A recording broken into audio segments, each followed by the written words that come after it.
morning, everyone. Welcome back to the Alberta Roundup. I am joined by Kris Sims, the Alberta Director of the Canadian Taxpayers Federation today. We are going to talk about Bill C-18, everyone's favorite piece of legislation.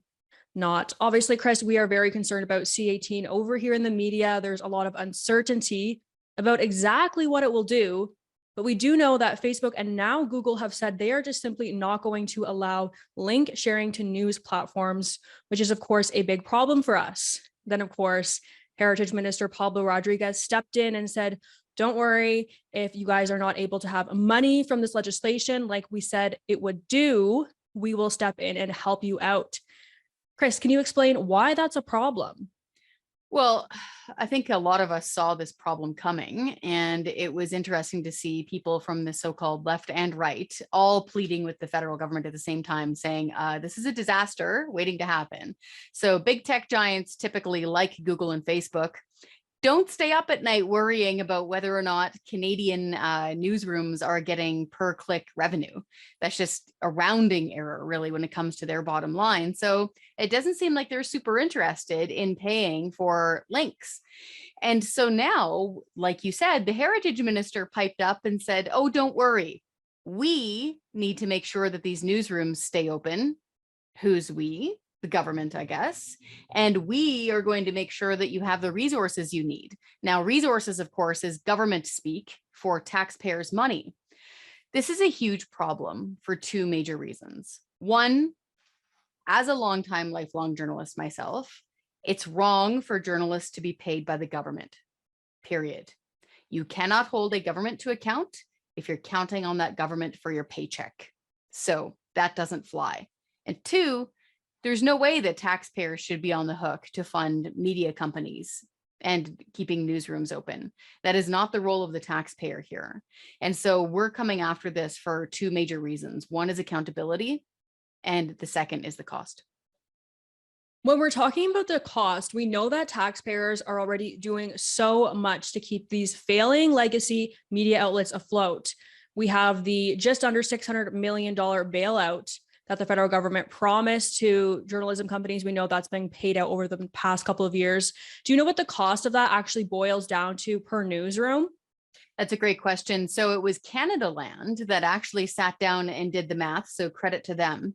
They worked it out and they said on average, it boils down to about $13,000 per journalist that is taking it. Now, I got to stress, not all media outlets were taking this money.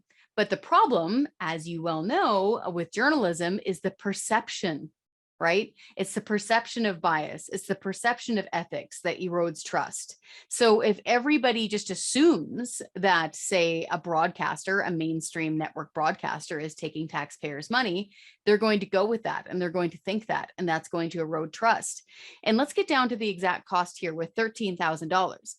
Imagine that you are a journalist on Parliament Hill. You're part of the Parliamentary Press Gallery. It's your job, ostensibly, to hold the government to account. The government pays $13,000 of your salary. It could be a deciding factor whether or not you have a job. The opposition wants to scrap that program. How on earth are you supposed to call that game straight? Like, no human being would be able to. And even if you tried, again, the perception is there that you're being paid by the government. The perception is a huge issue, and I just find it so frustrating as a taxpayer myself, and I know that other Canadian taxpayers feel this way. We've seen such a decline in trust in media, and yet we're being forced to basically boost these Canadian companies that we don't support their work. We see the propaganda, and it was so obvious during the COVID-19 pandemic. Here in Alberta, it was very obvious during the recent Alberta election. And so we're being forced to pay these salaries through our taxes, and it feels just very wrong and it feels very discouraging. And I think the only way that we would see a change in it is a change in government. As you've mentioned, the Conservatives don't want to continue this policy, but we have a media that seems to be actively campaigning against the Conservatives. And it's hard not to draw that parallel when you're saying, well, you know, some of you guys might go under if we had a Conservative government. And this is exactly the problem with taking money as a journalist from the government. This is the problem. You're either directly on the payroll, so you're either part of the CBC, which gets $1.2 billion from the government every year. And by the way, throws a little fit when Twitter labels them government funded media. They are. They are. If they have a problem with being called that, there's a real simple solution. They can stop taking government money. They can stop taking taxpayers' money. And then on top of the CBC now, we have this so-called media bailout. And this is exactly the pickle we're in right now. And it's to his credit, mainstream columnist for the Globe and Mail, Andrew Coyne, said, we're going to wind up seeing the government as grantsmen. This is putting us in an unending conflict of interest. And you brought up the issue of trust. And I recently wrote a piece, I don't know where it's going to eventually get printed, but I keep tabs on something that's called the Trust Survey or the Trust Index. It's been going on for 30 years. It's a major survey of most countries, including Canada.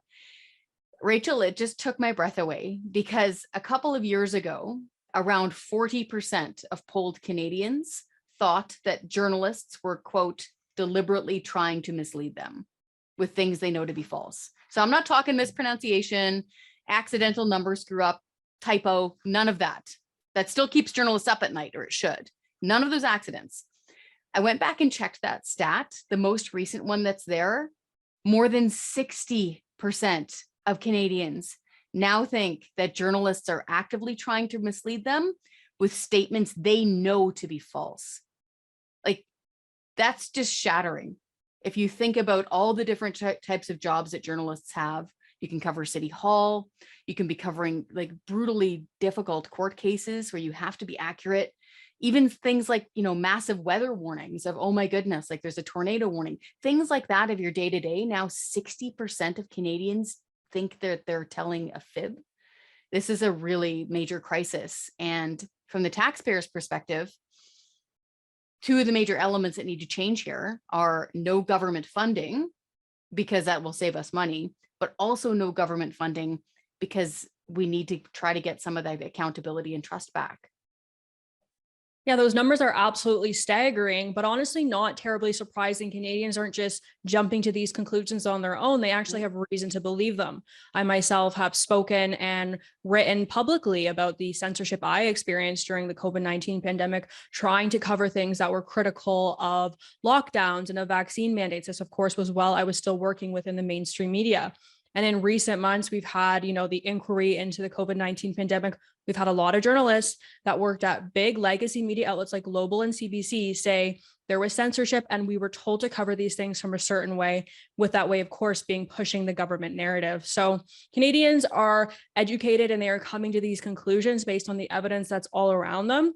And unfortunately, with legislation like C-18, it's going to make it harder for Canadians to find trusted and reliable news sources. So certainly something we will be keeping a very close eye on. While I have you, Kris, I also wanted to talk to you about the clean energy regulations, the clean fuel regulations, rather, that came into effect on Canada Day. Happy Canada Day, everyone. We have a new tax for you from the Liberal government, of course. It just seems crazy to me that we're having more of these standards put in place. We know it's going to drive up costs for Canadians. And every single person I know is struggling right now. Young families are really struggling. It's so disheartening. What does this new tax mean for Albertans? It's just disgusting. I straight up had a guy phone me out of the blue because they see us having these conversations, Rachel, and they think that we're government people or can help somehow, right? Because they don't know. He was out of food. He was completely out of food. He and his diabetic wife, and he clearly didn't have a lot of access to information and means and stuff. And so I phoned the Calgary Food Bank and I made sure to get a hamper out to him and stuff. And he was really at his wit's end. And that was surprising. That was the first one I've gotten, like a hot call here in Alberta in a year. In British Columbia, I used to get those calls all the time. It was brutal from working people. And I'm circling back to BC for a reason, because BC has had 2 carbon taxes now for years. They have had the highest first carbon tax in all of North America, and they've got the highest second carbon tax in all of North America. The second carbon tax is a form of government fuel regulation that basically fines energy companies for the content of carbon in their product. So what that means is if the company can't reduce its carbon content, it gets a fee or a fine coming from the government. They then take that cost and pass it on down to the consumer, which makes things like gasoline and diesel cost more at the pump. In British Columbia right now, on average, It makes it cost around 15 cents extra per liter of gasoline and around 17 cents extra per liter of diesel, layered on top of the first carbon tax. Prime Minister Justin Trudeau took a look at the situation in BC and said, that's super cool. I'm going to duplicate that across the whole country. Like, I'm not really kidding. He said so, that he's using it as a template. And so now, as of July 1st, we now have a clean fuel standard. We now have a second carbon tax coast to coast. It's across Canada. We don't know how much it's going to cost right out of the chutes. So, like I explained, there's like international credit trading systems and stuff. We're going to have to wait and see how much cost is actually being passed down to the consumer to figure out what it's going to be extra at the pump. But within the next 7 years, it's going to be the same amount as it is in BC. And this is coming from the Parliamentary Budget Officer. So an independent officer of Parliament has done all the math on this. You can go find his study. It's going to be about 14 cents extra per liter of gas and around 17 cents extra per liter of diesel. And keep in mind, diesel is the lifeblood of the economy right now. We don't have dilithium crystals right now. I wish we did, like tomorrow. That'd be great. We don't. Diesel is our mode of power. It moves our trucks and it moves our trains, which carry all of our stuff, which then makes everything cost more. Yeah, so the cost of everything are obviously going to increase. And it just seems like with this policy, as well with everything else the Liberal government does, we don't really know what the cost is going to be. We don't really know what the impact is going to be. We do know it's going to drive up costs. We do know it's going to drive business out of Canada. Same with C-18. We don't really know what's going to happen. It just seems pretty crazy to me that we have a government that's so carefree with passing legislation without being exactly sure of what it's going to do. I don't know how that happens, but it just seems to be the common thing nowadays. We're passing all this legislation. It's very unclear how it'll be achieved. And when we look at this new fuel standard that's going to drive up cost about 14 cents. Back when I was in Ontario, I thought, at some point, maybe I will turn to having an electric vehicle, but that's just not something people in Alberta are interested in. They don't think it's going to be reliable for the winters. It's not something they're considering doing whatsoever. So this is really just driving up costs without a real solution for people, unless they're just going to give up driving altogether, which we know the Liberal government would love. And this is another element. You brought up the issue of electric cars. And like I said, I think a lot of people would switch if they could trust that there's going to be an affordable, alternative, dependable energy source. But this is a really interesting stat. So let's use even BC as an example, okay, which is super keen on the idea of electrification. If everyone, say Santa, brought them a free electric car, boom, it's in your driveway, just for that personal transportation, and bare bones home heating, like just enough to keep your pipes not frozen. Forget like transport, industry, separate that. Personal use. For personal use only, the stat that I was told by an expert on energy was that BC would need 9 new Site C dams. 9 of them. I was shocked, because anybody who's familiar with energy in British Columbia knows that Site C has been like a 25-year-long planning project. It's a massive hydroelectric dam up in the interior. And the idea that the amount of juice that they would need based on our current technologies would be 9 new ones tomorrow if we all switched. So this is the other element and the other part of the equation that the government just isn't answering. Because they're saying, well, just trust us. Here's a rebate. Here, just trust us. Get an electric car. And people are going, oh, where's the energy coming from? And how much is it going to cost me? And there's so many unknowns there. And getting back to the fact that, the Trudeau government seems bent on punishing, especially Western Canadians. It was the Parliamentary Budget Officer that did the math. Rachel, the two combined carbon taxes within the next 7 years are going to cost around $3,900 extra for Alberta families. That's with rebates factored in.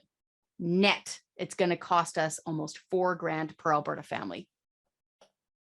Well, Kris, certainly some dark news stories here. I don't imagine people are feeling super, lifted up and enlightened after this. It is very difficult. Unfortunately, we do need to be aware of these things. And we so appreciate the work that you are doing to really crunch the numbers and bring all the facts to light. As we mentioned, there is a lot of unknown, but certainly the work at the Canadian Taxpayers Federation is shining a bit of a light in what seems to be a lot of darkness and uncertainty right now. So we really appreciate that. And we appreciate you coming on the show today. And we'll talk to you soon. Thanks, Kris. Thank you.